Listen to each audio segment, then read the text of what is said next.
Malgré toutes les manœuvres judiciaires et extrajudiciaires orchestrées par le milliardaire Vincent Bolloré pour échapper à un procès dans l'affaire de corruption d'agents publics étrangers au Togo entre 2009 et 2011, celui-ci devra répondre des faits à lui reprochés devant la justice. Ce sera du 7 au 17 décembre 2026 devant le tribunal correctionnel de Paris. Au cours de la campagne présidentielle de 2010 au Togo, Vincent Bolloré, patron du groupe Bolloré à ce moment, a mis à la disposition de Faure Gnassingbé, qui utilisait déjà allègrement à l'époque les ressources publiques de l'État pour ses intérêts personnels, les services de son agence de publicité Euro-RSCG, devenue AVA, laquelle aurait fourni des prestations à des prix réduits.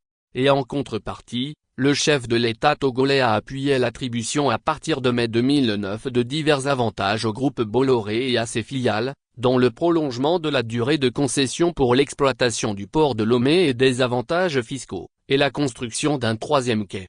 Ces faits, selon les juges d'instruction, sont constitutifs d'une infraction de corruption d'agents publics étrangers et l'auteur présumé, Vincent Bolloré, doit répondre devant la justice pénale. L'information qui n'est certes pas nouvelle au regard des rebondissements et des échecs de toutes les tentatives du septuagénaire et ses avocats pour éviter un procès, est confirmée cette fois-ci par plusieurs médias français et le parquet national financier avec des précisions sur la date du dit procès. L'ex-patron du groupe Bolloré est renvoyé par devant le tribunal correctionnel de Paris du 7 au 17 décembre 2026 pour complicité d'abus de confiance au Togo entre 2009 et 2010, de même qu'en Guinée entre 2010 et 2011 dans le cadre de la campagne présidentielle d'Alpha Condé de 2010. Ses avocats ont indiqué faire appel de l'ordonnance de renvoi du juge d'instruction pour des motifs procéduraux. Il faut relever qu'M.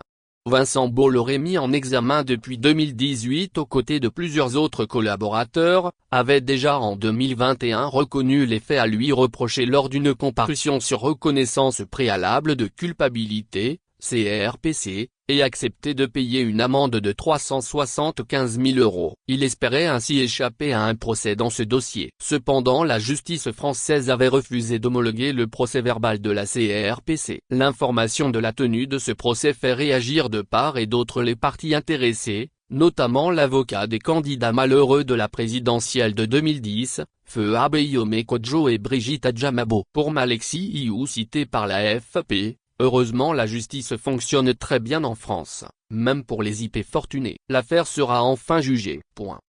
Deux associations anti-corruption, Anticor et Sherpa, ont également par le biais de leur conseil réagi en se réjouissant de la tenue d'un procès malgré les multiples recours dilatoires de Vincent Bolloré. Il faut noter par ailleurs qu'en dehors de ce dossier, le parquet national financier a été saisi en mars 2025 d'une plainte d'un collectif panafricain pour recel et blanchiment d'actifs dans le cadre de plusieurs concessions portuaires au Togo et plusieurs autres pays d'Afrique de l'Ouest. Cette plainte vise de nouveau la famille Bolloré, notamment le seigneur Vincent Bolloré et son fils Cyril qui lui a succédé à la tête du groupe. Avec autant de casseroles que traîne le groupe Bolloré au Togo, la corruption et l'impunité au sommet de l'État est une certitude. La prévarication du port autonome de Lomé et d'autres pans des richesses du Togo est une marque de la gestion mise en place par le régime de Faure Gnassingbé.